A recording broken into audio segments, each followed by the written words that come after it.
Hi, this is Rob Sheen with the Source Conference, and I'm here with Izar Tarandach, and he is the lead product security architect at Autodesk. And he's going to be speaking next week at Source Boston on May 1st through 3rd. He's going to be speaking on the Wednesday. And his topic is Threat Model Every Story, Developers or Architects Too. So, Izar, why don't you tell us a little bit about your talk and what do you mean by that when you say that developers are architects too?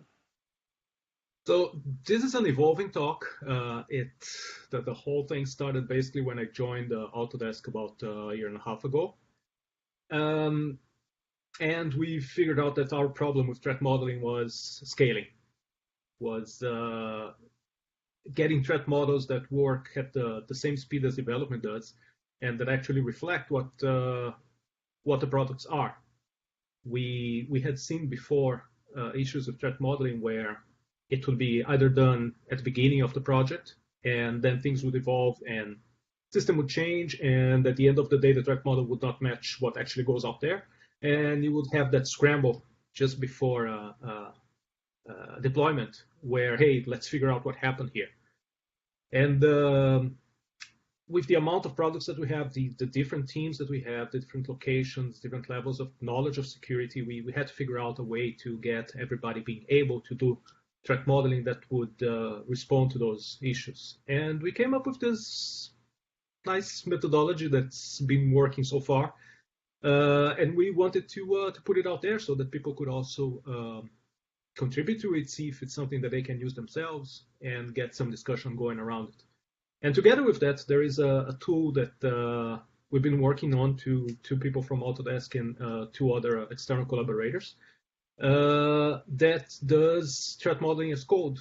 And this talk is also a vehicle to put it out there and show to people and see if we can get more people contributing to it and using it, basically.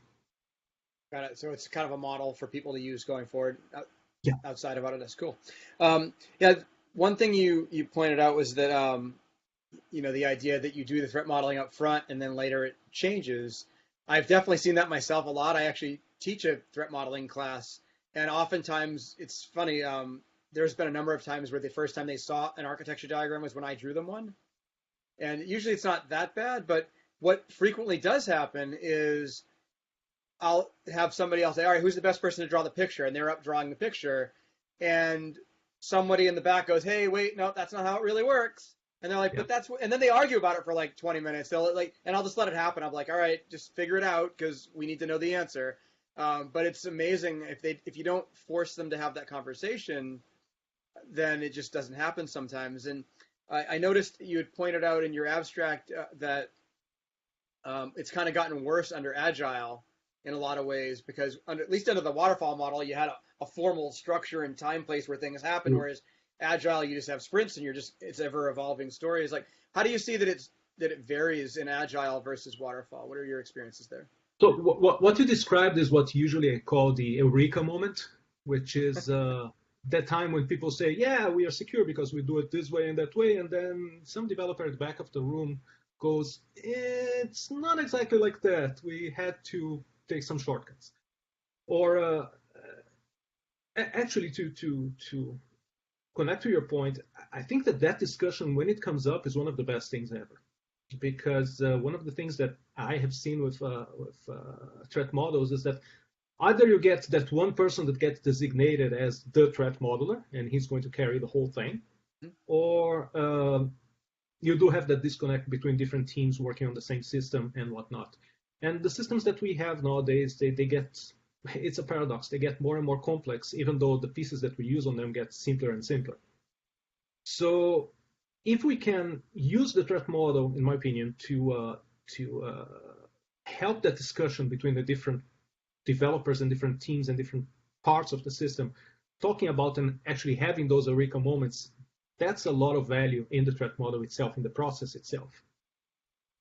So the whole methodology is built around that, and the tool actually is in there not to actually find threats that are of high value, but to enable developers to have that discussion as the system develops.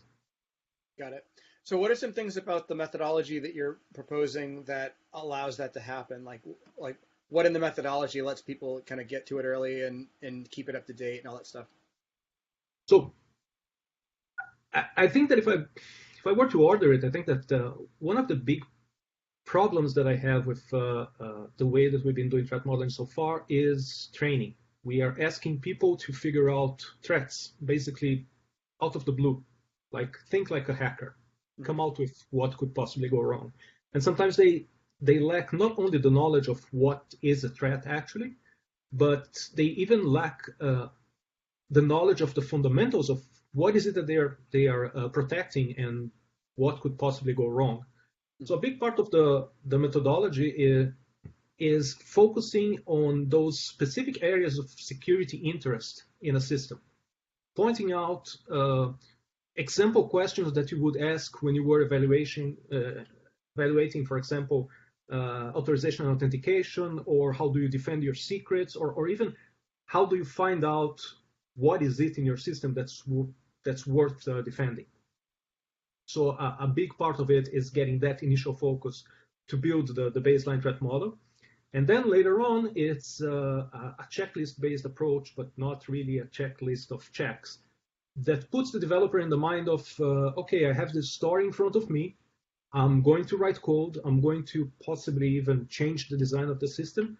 What are the things that I have to have in mind in terms of security? What could it be that I'm doing right now without considering the security point of view that I actually have to introduce to a threat model, or that I have to route to some other part of the team that somebody has to pay attention to that or something. For example, a developer that has to open another port.